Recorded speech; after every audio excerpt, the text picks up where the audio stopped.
Student, पिछले video में हम लोगों ने फलन के कुछ प्रकारों के बारे में चर्चा की थी।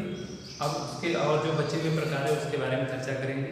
तो अगला जो प्रकार है, 4 प्रकार हम लोग पढ़े थे, 5वां प्रकार है एकैकी आच्छादक फलन। ठीक है, एकैकी आच्छादक फलन, एकैकी आच्छादक फलन। ठीक है, ये 5वां प्रकार है इसका, एकैकी आच्छादक फलन, जिसको 1 onto फंक्शन, जिसको 1 onto फंक्शन और या बाइजेक्टिव,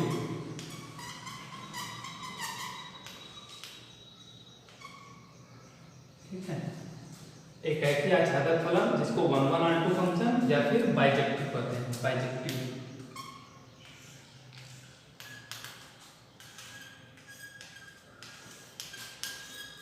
ठीक है, देखिए ये होता क्या है, देखिए इसमें दो फलन है, एकैकी भी है आच्छादक भी है। तो इसकी परिभाषा इसी के नाम के अनुसार देंगे, यानी एक ऐसा फलन जो एकैकी भी हो और आच्छादक भी हो, यानी जो दोनों की परिभाषा को संतुष्ट करेगा वही फलन कहलाएगा एकैकी और आच्छादक। ठीक है, तो फलन f from a to b, फलन f from a to b एकैकी आच्छादक फलन कहलाता है। एकैकी आच्छादक फलन कहलाता है यदि फलन f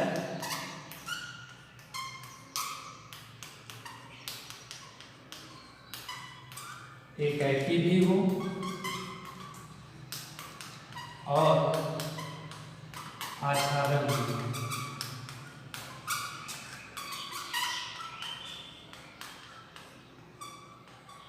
एकैकी भी हो और आच्छादक भी हो।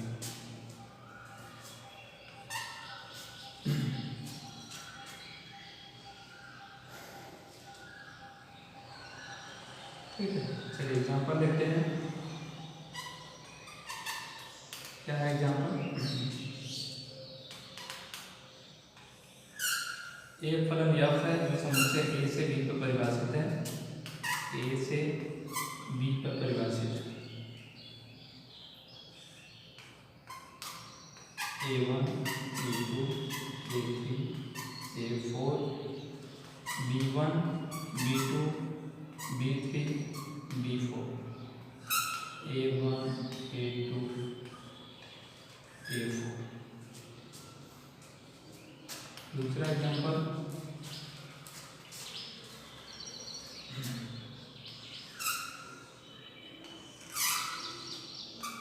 सी से डी पर परिभाषित है और ये फलन है जी। फलन जी c1 c2 c3 c4 d1 d2 d3 d4, c1 का d2 c2 का d1 c3 का d4 c4 का d3। ठीक है, तो देखिए अब कहा गया कि यह फलन जो है एकैकी आच्छादक फलन कहलाएगा कब? जब ये एकैकी भी हो और आच्छादक भी हो, यानी एकैकी के नियम का पालन करता हो और आच्छादक के भी। पहले चेक करते हैं एकैकी के लिए। एकैकी फलन के लिए क्या था कि समुच्चय A के प्रत्येक अवयवों का B में अलग अलग अद्वितीय प्रतिबिंब हो, मतलब एक प्रतिबिंब हो। तो A1 का एक प्रतिबिंब B1, A2 का एक प्रतिबिंब B2, A3 का B3, A4 का B4, यानी प्रत्येक अवयवों का अलग अलग प्रतिबिंब है और एक प्रतिबिंब है।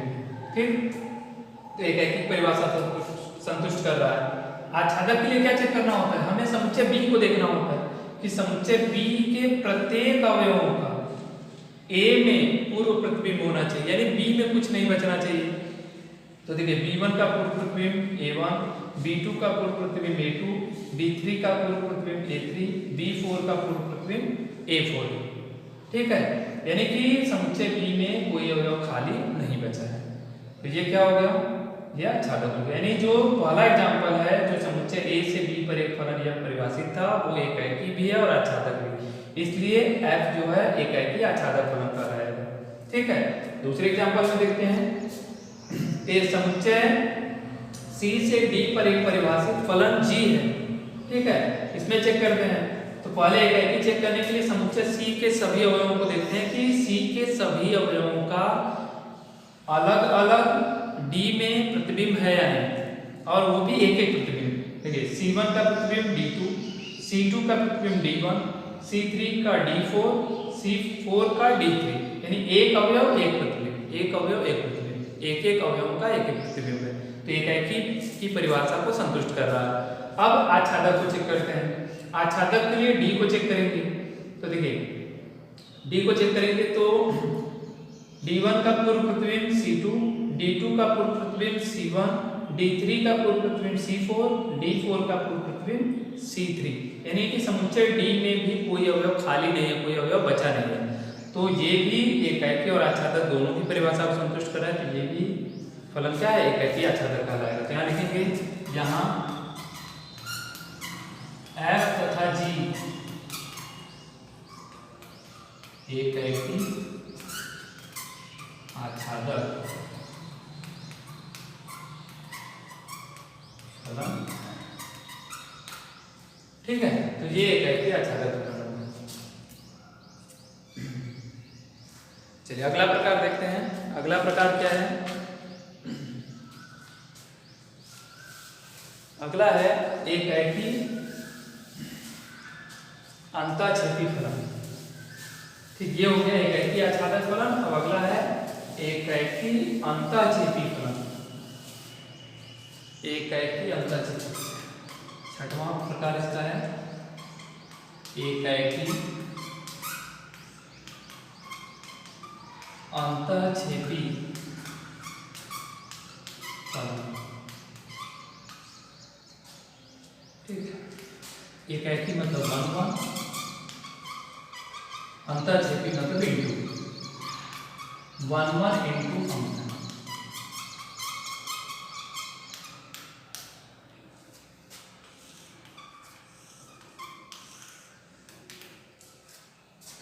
एकाकी अंतःक्षेपी फलन मतलब 1 1 इंटू फंक्शन।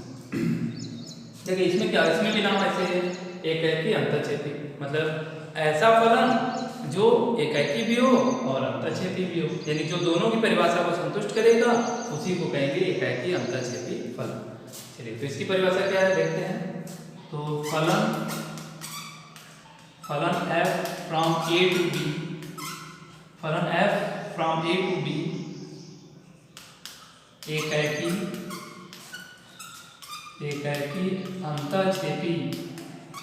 अंतःक्षेपी फलन कहलाता है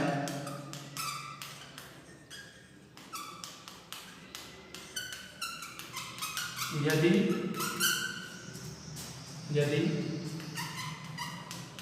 फलन f एकाकी भी हो और एकाकी भी हो और अंतःक्षेपी भी हो।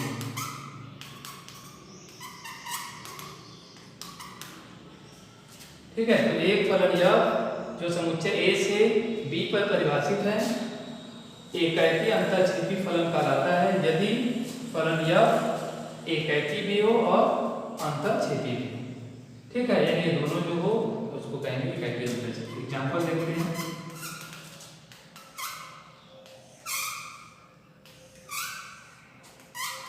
एक फलन है जो A से B पर परिभाषित है, A1 A2 A3 B1 B2 B3 B4, A1 का B1 A2 का B2 A3 का B3।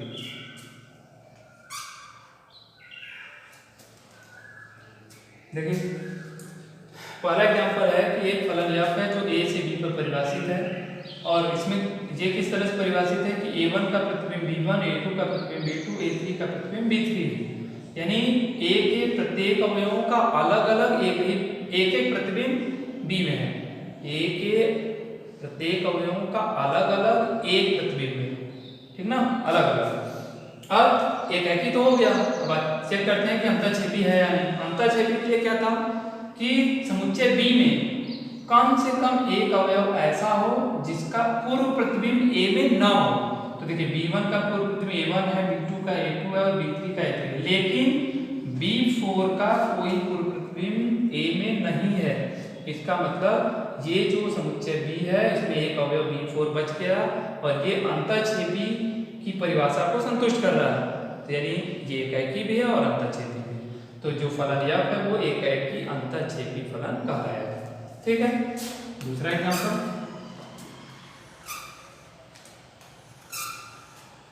एक समुच्चय C और दूसरा D, उस पर एक फलन है G, C1, C2, C3, C4, D1, D1, D2, D3, D4।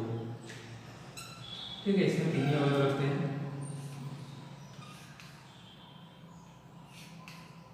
ठीक, तो यहाँ भी वैसे कुछ है। देखिए C1 का D1, C2 का D2, C3 का D3 और D4 किसी भी अवयव का प्रतिबिंब नहीं है, या ऐसे कहें कि D4 का कोई पूर्व प्रतिबिंब C में नहीं है।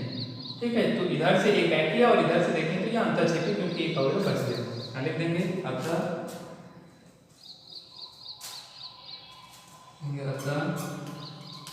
F तथा G, F तथा G एक रैखिक अंतःक्षेपी फलन है। ठीक है, तो ये हो गया इसका प्रकार। अगला प्रकार देखते हैं। इसका अगला प्रकार है 6 नंबर 7 नंबर प्रकार है बहु एक आच्छादक फलन। ये था एकैकी अंतःक्षेपी। अब है अगला है बहु एक आच्छादक फलन। बहु एक आच्छादक फलन, बहु एक आच्छादक फलन। बहु एक मतलब मेनी वन, आच्छादक मतलब ऑनटू फंक्शन।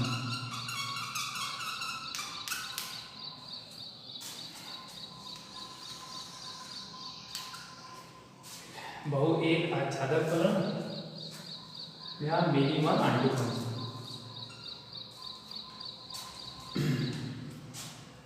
तो क्या होता है इसकी परिभाषा देखते हैं।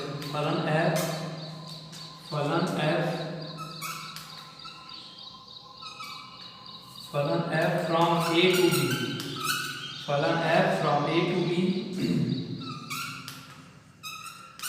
बहु एक आच्छादक फलन, बहु एक आच्छादक फलन कहलाता है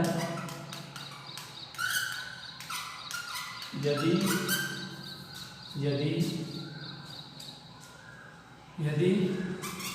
फलन F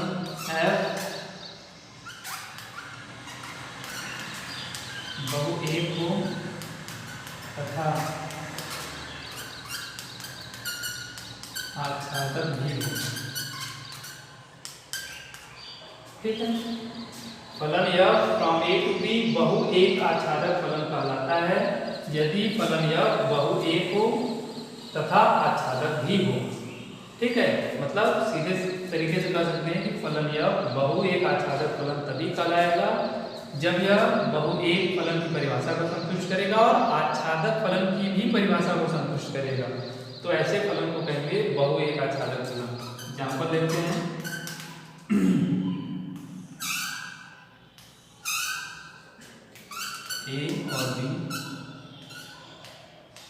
समुच्चय ए से बी पर परिभाषित एक फलन f है a1 a2 a3 b1 b2 b3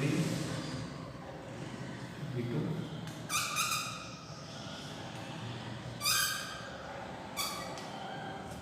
ठीक है, पहला एग्जांपल है। फिर दूसरा एग्जांपल,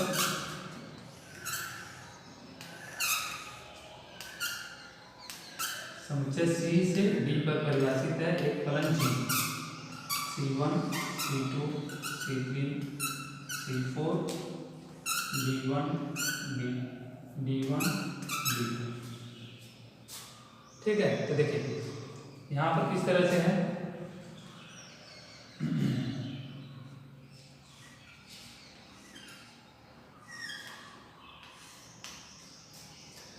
चलिए देखते हैं। पहले एग्जांपल में समुच्चय ए से बी पर परिभाषित फलन f था a1 का प्रतिबिंब b1 a2 का प्रतिबिंब b1। ठीक है, एक से अधिक अवयवों का एक प्रतिबिंब, फिर a3 का प्रतिबिंब b2। ठीक, यानी समुच्चय ए के एक से अधिक अवयवों का एक ही प्रतिबिंब है। अब समुच्चय बी में अगर देखते हैं तो समुच्चय बी में कोई अवयव बचा नहीं, यानी जितने भी अवयव हैं उनके पूर्व प्रतिबिंब ए में भी शामिल है। b1 का पूर्व प्रतिबिंब a1 और a2, b2 का पूर्व प्रतिबिंब a3। इसी तरह c1 का प्रतिबिंब d2 और c2 c3 c4 का प्रतिबिंब d1 है। ठीक है, और इधर से देखें तो d1 का पूर्व प्रतिबिंब c2 c3 c4 और d2 का पूर्व प्रतिबिंब c1 है। ठीक, यानी ये दोनों जो एग्जांपल दिए गए ये एक है कि बहु एक और आच्छादक दोनों की परिभाषा को संतुष्ट कर रहे हैं, इसलिए यह फलन बहु एक आच्छादक फलन है। ध्यान लिख लेंगे यहाँ f तथा g बहु एक आच्छादक फलन है। ठीक है, बहु एक आच्छादक फलन है। चलिए, तो अगला प्रकार है बहु एक आच्छादक हो गया। अगला है बहु एक अंतःछेदी। बहु एक अंतःछेदी।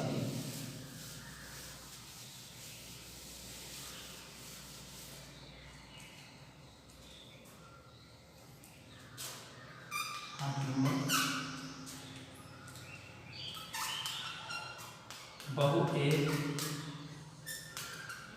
अंतःछेदी फलन। इसको क्या कहेंगे? मेनी वन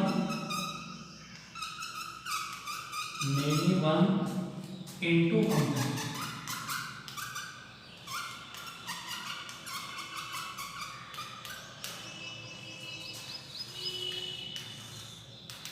ठीक है, मेनी वन इंटू फंक्शन। बहु एक अंतःछेदी। अब यहाँ पे बहु एक और अंतःछेदी दो फलन है। इसकी भी परिभाषा वैसे ही कि एक ऐसा फलन जो बहु एक फलन की परिभाषा को संतुष्ट करे और अंतःछेदी फलन की भी परिभाषा को संतुष्ट करे, तो ऐसे फलन को बहु अंतःछेदी फलन कहेंगे। तो लिखेंगे फलन f from a to b, फलन f from a to b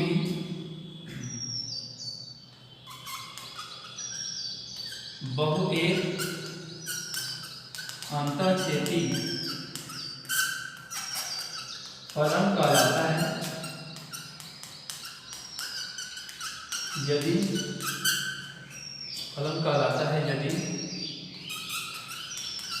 फलन f बहु एक भी हो और अंतःछेदी भी। ठीक है, यानी फलन f from a to b बहु एक अंतःछेदी फलन कहलाता है यदि फलन f बहु एक भी हो और अंतःछेदी भी हो। चलिए एग्जांपल देखते हैं इसका एग्जांपल। दो समुच्चय a और b जिस पर एक फलन परिभाषित है f a1 a2 a3 b1 b2 b3। देखिए बहु एक और अंतःछेदी। a1 का प्रतिबिंब b1, a2 का प्रतिबिंब भी b1, a3 का प्रतिबिंब b2। ठीक, देखिए A1 और A2 का एक ही प्रतिबिंब B1 है, इसलिए ये जो फलन है वो बहुएक फलन है। ठीक, अंतःछेदी के लिए B में चेक करेंगे कि B1 का पूर्व प्रतिबिंब A1 और A2 है, B2 का पूर्व प्रतिबिंब A3 है, लेकिन B3 का पूर्व प्रतिबिंब कुछ भी नहीं है, तो ये अंतःछेदी की भी परिभाषा को संतुष्ट कर रहा है। मतलब यहाँ जो F है वो बहुएक भी है और अंतःछेदी भी है। ठीक है, दूसरा एग्जांपल देखते हैं। एक समुच्चय लेते हैं C और दूसरा D, C और D, और इसका परिभाषित फलन है D, C1 C2 और C1 C2 C3 C4 D1 और D। ठीक है, अब यहाँ पर अगर इसको देखें तो C1 का प्रतिबिंब D1, C2 का प्रतिबिंब D2, C3 का D1 और C4 का भी प्रतिबिंब D1। ठीक है, C1 C2 C3 C4 सबका एक ही प्रतिबिंब D1 है। ठीक, तो ये बहुएक हो गया। अंतःछेदी के लिए D में देखते हैं तो D1 के पूर्व प्रतिबिंब तो इधर है C1 C2 C3 और C4, लेकिन D2 का कोई पूर्व प्रतिबिंब नहीं है, इसलिए यह अंतःछेदी की परिभाषा को संतुष्ट कर रहा है। तो ये फलन बहुएक अंतःछेदी है। क्या लिख देंगे? अतः यहाँ F तथा G बहुएक अंतःछेदी फलन। ठीक है, चलिए तो यहाँ पर देखिए फलन के जितने प्रकार थे उन प्रकारों को जान लिया गया। ठीक, अब इन प्रकारों पर आधारित एक्सरसाइज में क्वेश्चन दिया रहेगा। ठीक है, जिसको सॉल्व किया जाएगा।